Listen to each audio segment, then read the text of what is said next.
What's up YouTube? We're going to have a little bench look at a Kyosho Landmax. It's a 1/8 scale Nitro buggy, well, Nitro rally car made by Kyosho. And let's see what it's all about. First, the basics. Let's get a weight on it.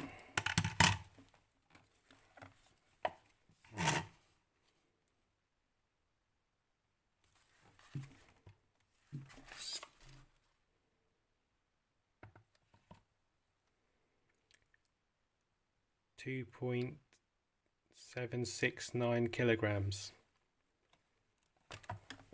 Let's measure the wheelbase.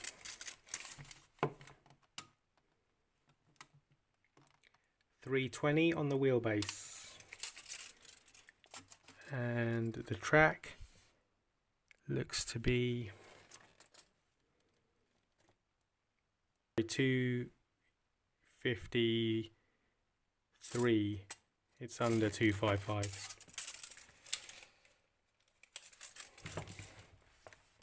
So a bit of an odd size here. I don't know what they were thinking when they came up with this size. I can imagine one of the reasons was that they wanted to build an 8 scale model of something bigger, but the buggy chassis with their wide wheelbase just looked wrong for road type body shells. And that's what Landmax was all about. It had it came with several bodies. I think an Imprezza, Evo, I think a Porsche 959, which was sort of a Group B rally car, supercar of the era, and a few others. If you had any, let us know. There's no body. Oh, Escort Cosworth. I don't have the body for this one, but as you can see, these are the factory body posts that it came with. Some typically weedy Kyosho posts, which inevitably were going to break as soon as you used it. Otherwise, a lot of parts are taken from their Inferno model, but a lot are specific to the Landmax, and overall the car is a lot less beefy than an Inferno. So I'm not sure how much cheaper it was to make, but you do get a bit of impression it was cheaper. Let's do a little drop test. Pretty well suspended and damped. Oil filled dampers. An alloy top collar, but a plastic internal body. You've got double wishbone suspension, front and rear. Again, although the diff is huge, because it's off an Inferno and very heavy duty, you've got much weedier little arms here and 3mm pins in there, whereas the Inferno was 4mm on those bits. And a cheaper plastic too. The grey and blue plastic is a cheaper grade of plastic than the central diff casing, or as all the plastics used on the Inferno arms. You can just take that at face value, what I'm saying. I don't know why they did it like that. You've got a dog bone type drive shaft with a cup there. You've got the Inferno steering knuckle, which is aluminium and quite strong. And quite a good bumper here, although that might help your chassis. It wasn't helping your body shell, which would have been long crushed in the impact before this bumper got hit. You gotta love that Kyosho branding symbol. So no anti-roll bars. You've got a few upper shock positions to choose from to adjust your spring rate. You know, you can have it more that way for a more linear rate. Well, actually it's slightly in for the most linear rate, and more that way for a more progressive rate. No lower adjustment. Being the Inferno knuckle, you've got, let me show you it. You've got two arm positions that further back one and an inner one, which affects the rate on your steering, or you can change that for a slightly different movement or faster movement, or more movement per servo throw. And weirdly, you've got this adjustable turnbuckle as your steering, whereas on most models that's a steering plate and is fixed. That's weirdly adjustable there. Also, the steering arms are threaded, but they're not turnbuckles, so you can't adjust them easily, but you can adjust them. You've got the Inferno 1/8 scale fuel tank and radio tray layout, which is quite convenient and easy to fit your radio gear and keep it in.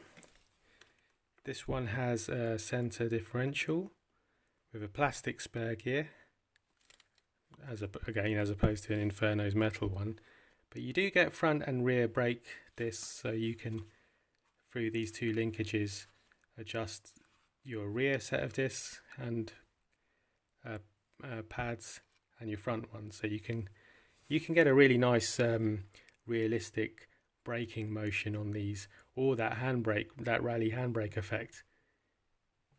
So you can have it so if you just want to hit the brakes and the back locks and spins round, you can make it so the rear set of brakes kicks in first and sharper, or if you want to have it so that the front really squats down and you make the most of that squatting momentum and grip on the front, you can adjust it so your front caliper locks up first or has more weighting bias.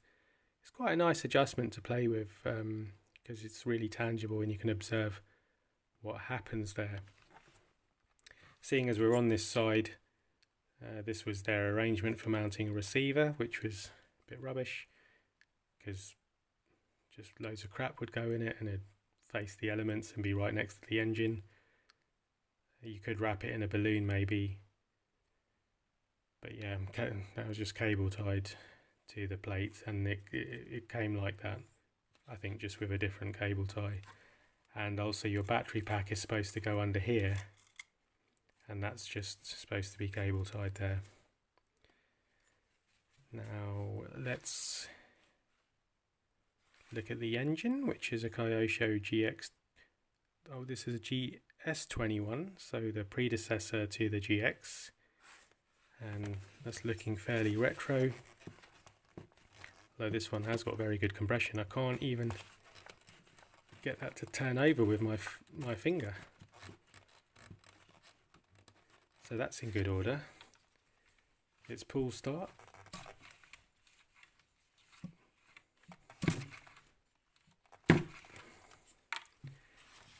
You can hear that going. It has this very interesting fan arrangement on it, because it would have been under the road body shell, and that keeps cool air flowing over that.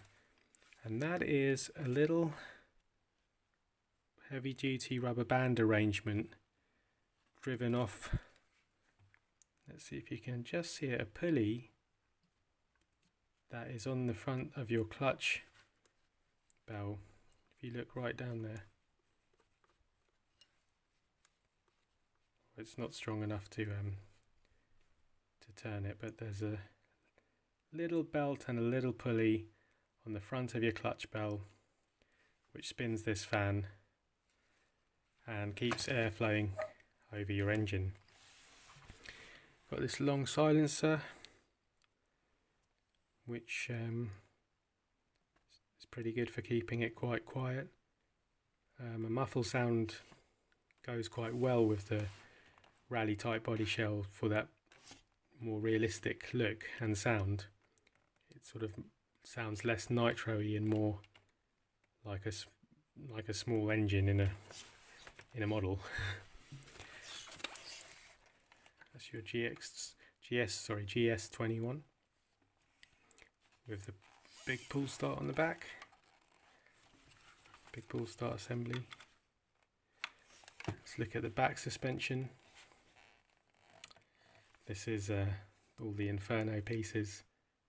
I love, this is a really iconic memory for me growing up, because just the look of that from the rear with the Kyosho branding, I just thought it was always just so cool. You've got dog bones, you've got double wishbone suspension, adjustable top arm. The shocks are not on the back, they're on the front.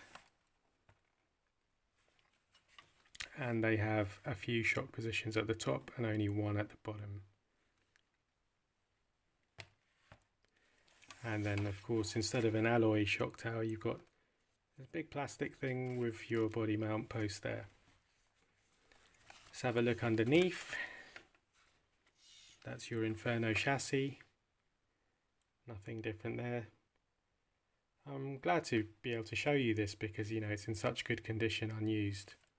Not unused, but very lightly used, and it's clean, and you can get an impression of what it was like to have one of these. And the wheel tyre original combo is pretty cool. This Pirelli rally pattern tread. A gravel rally tyre from Pirelli used that pattern. And it's Kyosho, and it's got the faux brake discs. And for some reason, they've used these 8mm wheel nuts. There's still quite a cool scale wheel tyre combo there. Let's give you another drop test. And yeah, let us know what you think of that. What do you think of the odd sizing? Did he have a Landmax? Did you have an Inferno? What was your favourite body shell? What's your setup tips? Let us know in the comments so everyone can benefit from your knowledge and experience. Like and subscribe. Thanks.